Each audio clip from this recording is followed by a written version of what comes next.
Blake Masters wondered if anything could be worse than waking up on a strange sofa in a strange apartment with his head pounding and his stomach roiling through his bloodshot eyes.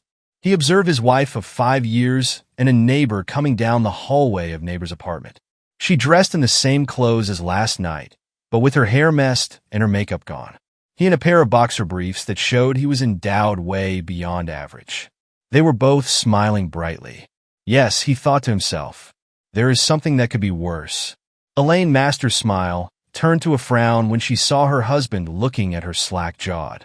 She was hoping he would still be sleeping when she and Daryl Stevens were done having intimacy for the 3rd time since last night. She knew she was going to tell her husband about her activities, but she would have much preferred to do it in private after they turned to their own apartment. Not in Daryl's apartment with him, standing there smirking. "What the hell, Laney?" he yelled. "How could you do that to me?" The exertion proved too much for Blake.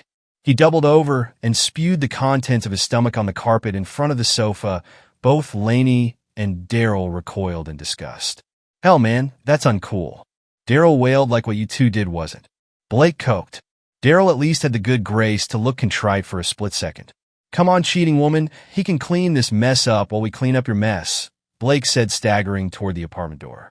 Laney's first reaction was to help Daryl clean up the mess her husband had made.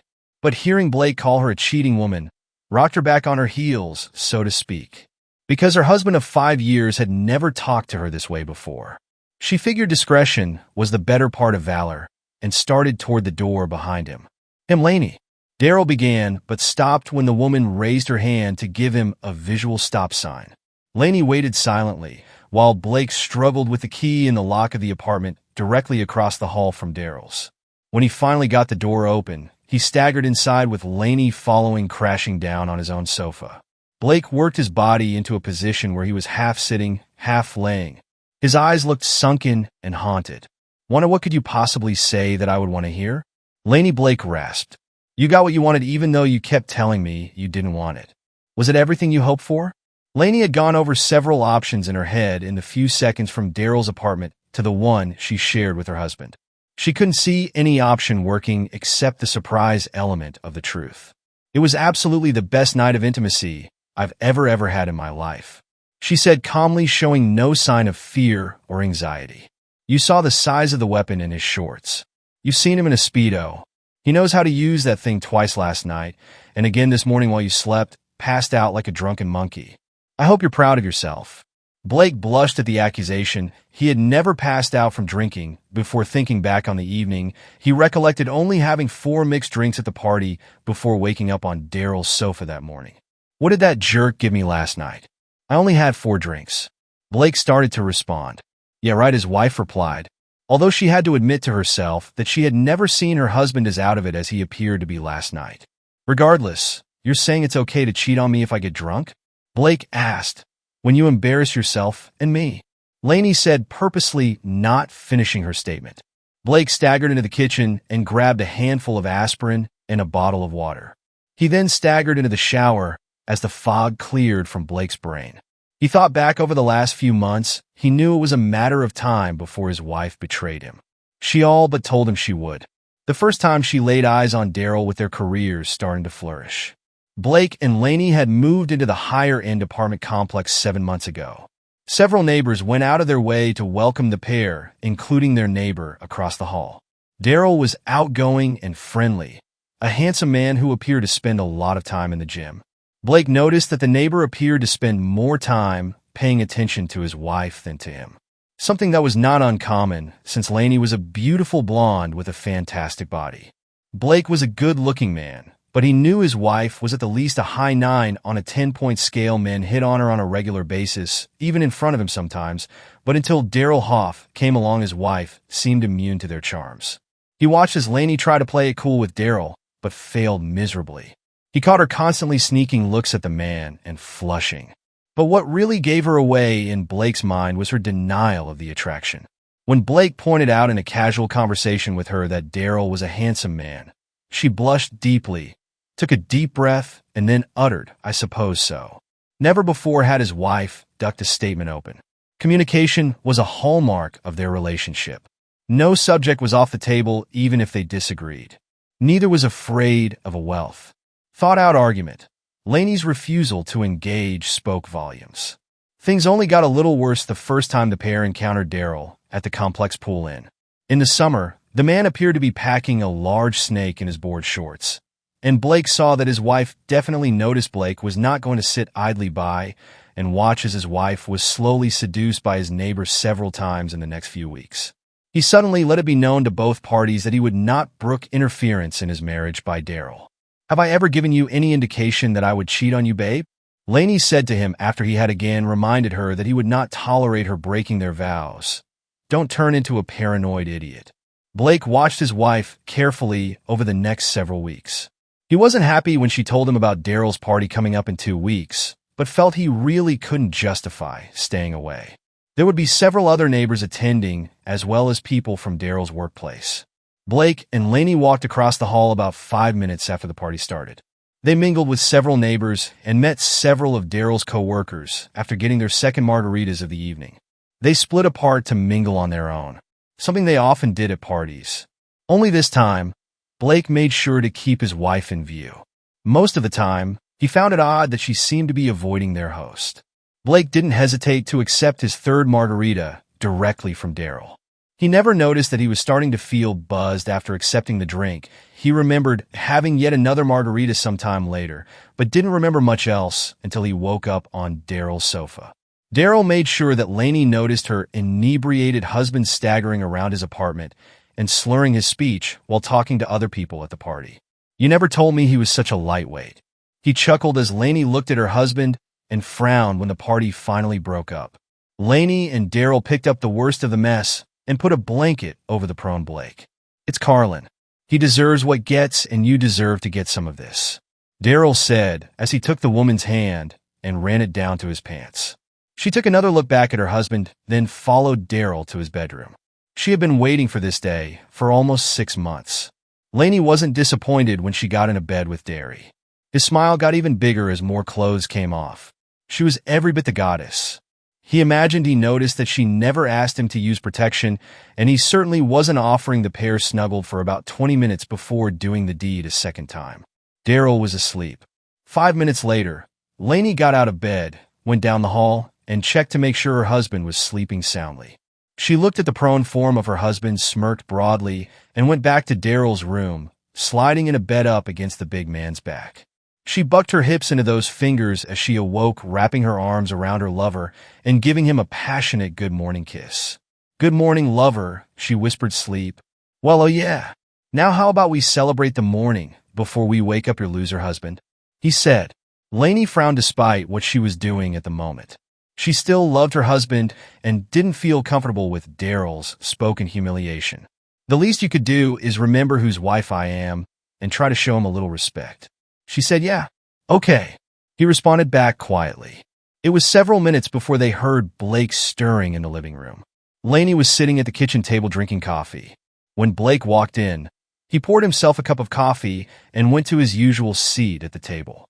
He sniffed the air a couple of times, smelling the leftover aroma of his wife's betrayal. "You need a shower," he said blankly. "After we talk." She answered, "Just don't tell me it didn't mean anything. It was just intimacy." Blake growled. "Fair enough, because it wasn't just intimacy. I won't lie to you. It was the best intimacy of my life." She announced. "So you've already said so. I guess I'll believe you." He said, "So. I'm going to want to do that again. I would think that if you truly love me, you would want to give me that experience again." Is that what he told you to ask for? Or is it your own original thought? Either way, I won't share you with him. I've had you for 5 years, so I guess it's his turn for the next 5 years. "Wait, what?" She responded, looking confused. "You're going to give me to him. I'm not some possession that you can just give away, but you're also not some possession that I own. Apparently, I won't be able to stop you from lovemaking with him again in the future. So why even try? You can go to him and be his girlfriend, love buddy, whatever. No kidding. You can be his completely." She scrunched her nose, and she said that she was trying to think through a problem. "What if I don't want to be his? I'm already yours." She said, "We mine, babe." I knew this day was coming. "How could you know that?" I didn't even know that, she asserted. "Apparently, I know you better than you know yourself." "Did you ever consider that?" Blake said up until a few months ago, Blake thought he had married the perfect woman, beautiful swimsuit, models, body, brains, and personality. She could be a bit of a know-it-all, which he found an endearing quality, and was independent enough that she didn't feel she needed to always be on the arm of a boyfriend. Blake and his roommate were at a party on campus at their Midwestern University in their junior years. When Lainey and two friends made an entrance, Blake noticed that all three women were beautiful. But since he had a thing for redheads, he focused in on Lainey, who was a sophomore apparently. So did a lot of other guys at the party, because it took almost 2 hours for Blake to finally get the opportunity to introduce himself or plead his case. He noted to himself, under normal circumstances, "I'd offer to get you a drink, but my mama didn't raise no fools. I waited 2 hours to get a chance to talk to you. If I leave you alone for a minute, I'll never get the chance to talk to you again tonight," Blake said.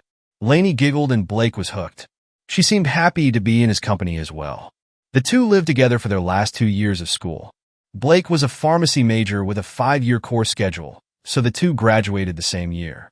They were married a year after that. Neither was a virgin when they met, but they also weren't exactly players. They learned from each other as life went on, and both seemed happy with what the other brought to the table until Lainey wasn't. Blake noticed when Lainey got out of the shower. Blake was nowhere to be found. She walked across the hallway and knocked on Daryl's door. He was surprised to see the woman at his door. "Wow, did he let you come back?" Daryl questioned. "He apparently doesn't care. Told me you could have me left when I got into the shower," Lainey said in a clipped tone. "Any man who would give you up as a come-on and lunch?" he asked, thinking with his small brain. Daryl spent much of the afternoon trying to convince the woman to move in with him. He would throw away his current girlfriend in a heartbeat if he could have Lainey, he thought to himself, spurred on by Daryl. Lainey spent much of the afternoon raging against her husband. "It's my body, and I'll give it to anybody I want. So damn him," she yelled at one point while she peed around Daryl's apartment. "He's letting me go, I'll go with whom I want. He can stay home and play with his little toy for all I care." Daryl smirked at Lainey's last statement.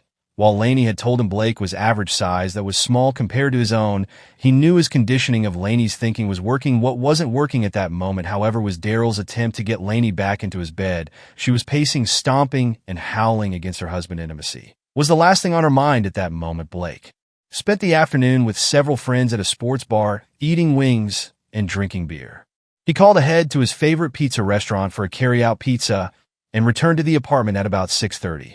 He assumed Lainey was across the hall, having intimacy with Daryl, when he didn't see her in their apartment. Lainey heard the door to her apartment slam closed and was out the door of Daryl's apartment in a shot. "You coward." She screamed at him as she burst in her own apartment. "Where were you? This is my body, and I can do whatever I want with it," he yelled back. "I've been eating wings and drinking beer with it now. I'm about to eat pizza with it." "What the F?" Lainey asked, completely flabbergasted. "Pizza. I got a large, not enough to include jerk," Daryl, though Blake said quietly. He looked his wife over from head to toe, noting that her makeup was on straight and her hair was still in place, so to speak. "Did I interrupt your plans? I thought Mr. Jerk would be knee-deep inside you at this point, pardon the pun." Blake said, "Not funny." Lainey huffed, pulling 2 plates out of the cabinet. The pair sat down to eat in silence, 5 minutes. And Lainey asked the question she was afraid of, which to get the answer. "So, where do we go from here?" "Blake, I'm going to stay here until our lease is up in 5 months. I'm assuming you're going across the hall." Blake answered, "I don't want to go across the hall. I don't want a divorce. The intimacy was great, but you're my man, my husband," she said. "But I don't share. I won't share. You made that choice for both of us last night." "You've got buyer remorse," Blake queried. "I made a poor decision last night, but everybody makes a mistake." "Sure, surely you can forgive one mistake. A poor decision, no doubt, but not a mistake. A mistake would be doing it once, but doing the same thing twice last night, and once more this morning. Come on, don't insult my intelligence. You two set the stage. I'm pretty sure I got drugged, and then you followed your game plan. Blake said you wanted him. He wanted you. You both got what you wanted. The only one out of anything here is me, but I'll get over it someday. It's too late to be worrying about me now." Lainey sat quietly crying. "I don't want to go, Blake. I want to stay here." She sobbed. "Pack a bag, babe. Go back to Loverboy." Daryl was all smiles when he answered the door later that evening. Lainey grimaced as she walked in with a bag in her hand. It was obvious she had been crying heavily. Daryl took one look at her face and knew there wouldn't be a repeat of last night on this night. Not only did the two not have intimacy, but Daryl couldn't even persuade Lainey to share his bed that night. She slept on Daryl's sofa, wearing a t-shirt and a ratty pair of sweatpants. Lainey was still sleeping when there was a loud knocking on Daryl's door. She glanced at a clock on the wall and shivered when she saw it was just 6:24. Who would be knocking on someone's door this early on a Sunday morning? She wondered as she staggered to answer the knock. Elaine Masters asked a young woman who looked to be barely out of high school. It took Lainey a split second to realize the young woman was addressing her. The only place she was ever called by her full first name was at her job or at her parents' home. She nodded mutely at the girl when recognition came to her brain. "You have been served," the young woman exclaimed in a tone much too cheery for the hour. Lainey thought, "Who gets served on Sunday morning?" Lainey mumbled, "You do," the young woman replied before turning on her heel, and leaving Lainey walked over to the sofa, retrieved her keys, and stomped back across the hall and into her apartment. "Get up, you coward," she screamed as she marched into the bedroom where Blake lay sleeping. "How the hell did you get a divorce petition done in just one day?" She yelled to her husband. "Remember I said, I might know you better than you know yourself." Well, I'd had those papers done for about a month. Knowing it was only a matter of time, I called over to the attorney's office yesterday and paid a little OT to get it delivered. Today he answered. Lainey's bluster died. With Blake's explanation, had she really been that obvious? She wondered dividing the couple's assets down the middle was fairly easy, especially since they didn't own a house and didn't have children to worry about. As Blake figured, Lainey moved across the hall while he kept the apartment until the lease was up. It took about 2 weeks for Lainey to accept the situation in her mind, and until that happened, Daryl couldn't get the woman back into his bed. When she did go back to his bed, it still wasn't as good as it was on the first night, Daryl noted. A couple of weeks after Blake filed, he got a phone call from his mother-in-law. He had always gotten along well with his in-laws, so he had no idea what to expect. "You pulled the trigger awfully quick, Blake. What are we missing?" his mother-in-law asked. "What has she told you happened, Mom?" he asked in return. "She said she made a mistake on one day, and you filed the next really that quickly." "What's this mistake that she's trying not to tell me about?" "What she's trying not to tell you is that she cheated on me 3 times over a night, and the next morning she and the guy across the hall had been getting too friendly, I felt, and I warned her that one slip was one too many. I don't think she thought I'd jump this quickly. But she broke my heart and my trust. I am sorry, Blake. I knew you'd tell me the truth." His mother-in-law said Blake picked up more hours at the pharmacy in an attempt to keep busy away from work. He spent more time at the gym, but less time with friends. Several friends tried to step up for him once they found out about the pending divorce. But the once affable Blake was fast becoming a hermit. Although Daryl had no fear of Blake from a physical standpoint, he still kept his distance from Lainey's husband, fearing that if Blake got irrational, he might have to defend himself and hurt the smaller man. That certainly wouldn't help his case with Lainey, who still seemed to be holding back with him. Since the divorce filing, Blake rarely talked to either Lainey or Daryl when they saw each other in the hallway or out in the parking lot. His wife was shocked at how quickly he gave up on her. "I thought he loved me enough to fight to keep me. I'm not exactly chopped liver, you know," she said to her mother in a phone call. "No, you're not chopped liver, but with your attitude, you're not exactly filet mignon either," her mother answered. Lainey gasped. "Whose side are you on, Mom? You may be my daughter, but if I'm taking sides, I'm taking Blake's. He did nothing to deserve your disrespect. I thought Dad and I raised you better than that," her mother said with everything happening. Lainey didn't remember that she and Blake had been trying to have a baby when she started having intimacy with Daryl. She hadn't taken a birth control pill in more than 3 months. She never gave it a second thought when she woke up nauseous.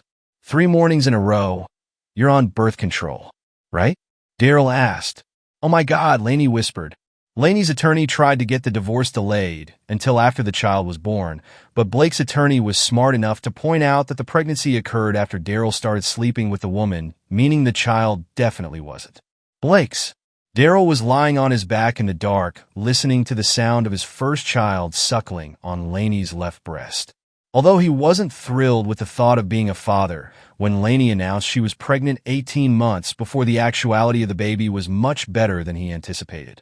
He quickly fell in love with the infant.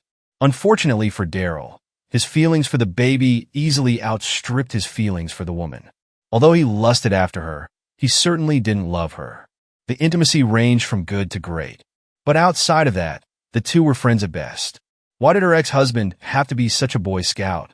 Daryl would have preferred Lainey to stay married to Blake and just make occasional foray across the hall. But Blake didn't like that idea and had her serve divorce papers before that weekend was over. Lainey's thoughts at that moment weren't that much different from those of Daryl. She too thought the intimacy with Daryl was good to great, but she also would have preferred to have stayed with Blake.